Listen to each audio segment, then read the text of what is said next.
Oke anak-anak, selamat bertemu kembali. Sekarang kita akan membahas mengenai hubungan antar kelompok di dalam masyarakat. Ternyata hubungan antar kelompok itu ada bermacam-macam pola. Pola yang pertama yaitu akulturasi.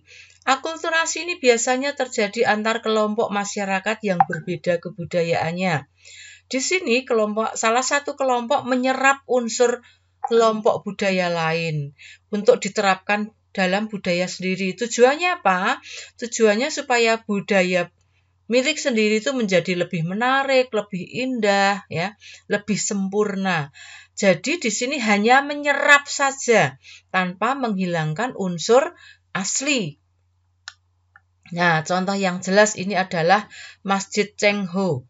Ini bentuknya adalah bentuk kelenteng, tetapi fungsinya tetap untuk sholat bersama. Nah, ini contoh wujud akulturasi, hanya bentuk mulai dari gerbangnya sampai bentuk-bentuk atapnya, ya, tetapi masih ada unsur aslinya. Ini kalian lihat ya. Nah, contoh akulturasi yang lain misalnya dalam pakaian pengantin adat Betawi. Ini banyak yang model-model syangkonya, yang hiasan kepala, kemudian roknya. Ini banyak mengambil atau menerapkan unsur budaya Cina. Ya, tujuannya untuk apa? Memperindah, ya, menyempurnakan. Kemudian yang kedua, asimilasi. Nah, kalau akulturasi hanya menyerap, kalau asimilasi ini tidak, membaur jadi satu, sehingga unsur asli atau orisinalnya sudah tidak nampak, karena sudah menyatu. Ya. Kalau akulturasi hanya menyerap, asimilasi sudah menyatu. Sudah tidak ada batasan mana unsur aslinya. Sudah sulit untuk membedakan unsur asli dan unsur barunya. Nah, ini contohnya adalah amalgamasi atau perkawinan campuran. Ini contoh asimilasi. Ini budaya yang berbeda dari bapak dan ibunya nanti menyatu di dalam diri anak. Karena lama-kelamaan sudah sulit ini unsur yang dari bapaknya atau dari ibunya. Karena sudah menyatu. Ya. Kemudian asimilasi, akulturasi, ada dominasi. Dominasi ini berarti salah satu kelompok menguasai kelompok lain.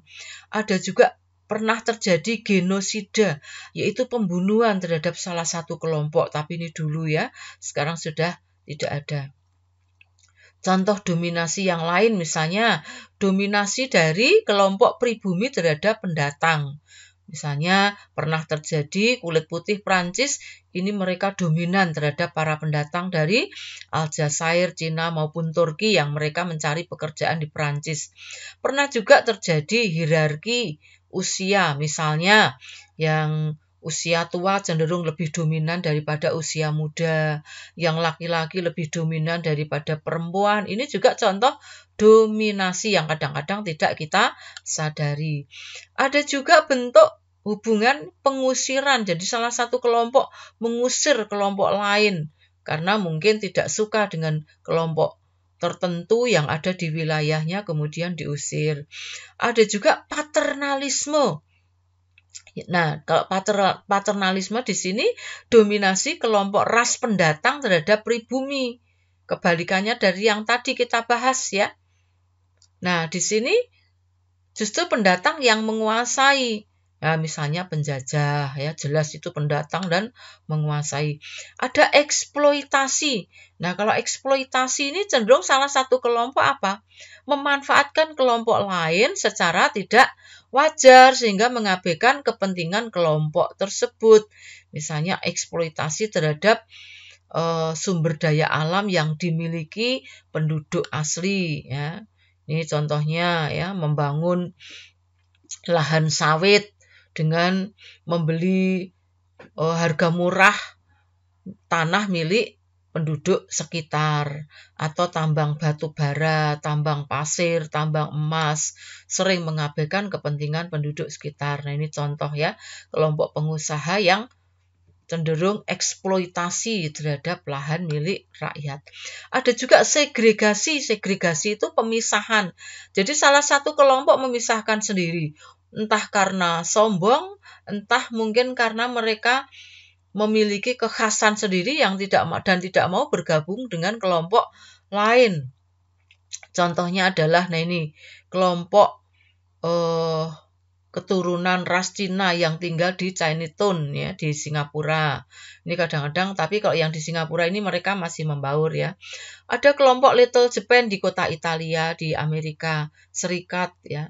Ada juga terbentuknya perumahan ghetto informal, ini khusus untuk orang-orang kaya. Di perumahan itu tidak boleh bandit ya, tidak boleh sembarang orang masuk, hanya orang-orang tertentu. Ini contoh termasuk segregasi. Ada juga pluralisme. Nah, kalau pluralisme ini bagus ya, menyadari bahwa mereka hidup di dalam kemajemukan. Jadi cenderung mau hidup rukun, ya memang beda, nggak usah dicari persamaannya.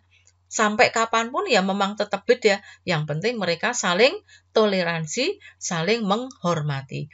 Itu anak-anak pola hubungan antar kelompok. Semoga penjelasan Bu Reni bisa dipahami. Tetap semangat belajar.